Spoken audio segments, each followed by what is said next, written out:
Sri Lanka, a tropical island nation redefining its identity.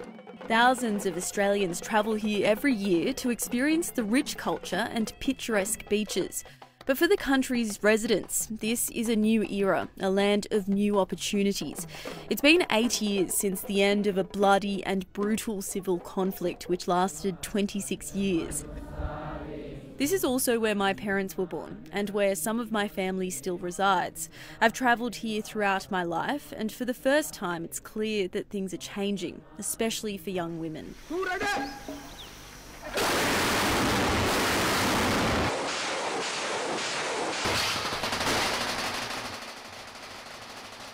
Up to 100,000 people died during the war, a battle for territory between the Liberation Tigers of Tamil Eelam and the Sinhalese-dominated government. But it was villages along the border between these two opposing forces where the most conflict occurred. I travelled to Yakawewa, one of the border villages, 300 kilometres from the capital, Colombo.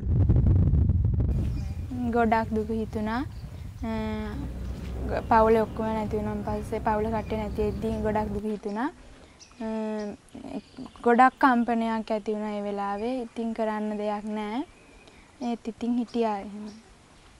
Surrounded by paddy fields, I arrive at Saroja's house. She's 16 years old and from Sri Lanka's major ethnic group, the Sinhalese.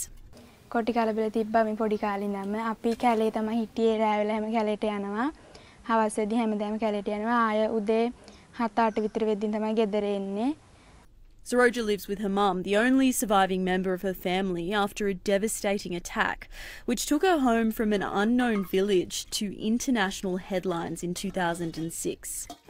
Bus බෝම්බේ දවසේ අපේ අම්මත් ලෑස්තිලා හිටියේ bus එකේ යන්න. ඊට පස්සේ අපේ මේ මාමා කෙනෙක් ඇවිල්ලා කිව්වා අම්මාමත් එක්ක යන්න එන්න කියලා.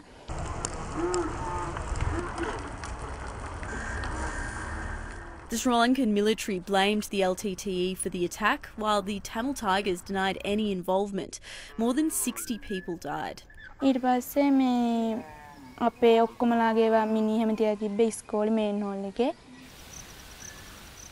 Saroja was 6 when the attack happened. Her family, along with everyone else in her village, was moved to a war camp. ගොඩක් සතුටු හිතුණා ඒ දවසේ. ගොඩක් සතුටින් තමයි හිටියේ. ඊට පස්සේ අපි හිතුවා ඉතින් අපිට ඊට පස්සේ ඉගෙන ගන්න පුළුවන් වෙයි හොඳට කියලා හිතුවා. It's been 8 years now since the Sri Lankan government forces killed the Tamil Tiger rebel leader Velupillai Prabhakaran after a brutal military crackdown, declaring an end to the conflict. For Saroja, it means she can go to school full-time. Teaching වලට යන්න හිතයි.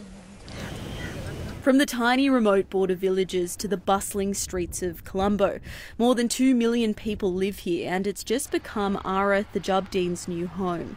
Ara is 18 years old and has moved here from Puttalam, another border village. She was the first woman in her family to finish school and was granted a coveted spot this year at one of Sri Lanka's few tertiary institutions, the Colombo University. Puttalam எங்களோட இலங்கையில வடமேல் மாகாணத்தில் அமையப்பட்டிருக்குது. Ara is part of Sri Lanka's Tamil Muslim community. Her family was forced to live in a shack and education, especially for women, was a low priority. பெண் பிள்ளைகள் படிக்கிறதுக்கு தடை என்ற ஒரு நிலைப்பாடு இப்போ நாங்க வசிக்கிற ஊர்ல ஒரு 10 years அல்லது 15 yearsக்கு முத இருந்தது தான். என்றாலும் இப்போ கல்விக்கு ஊக்கமளிக்கக்கூடிய சமுதாயம் தான் நிறைய இருக்குறாங்க.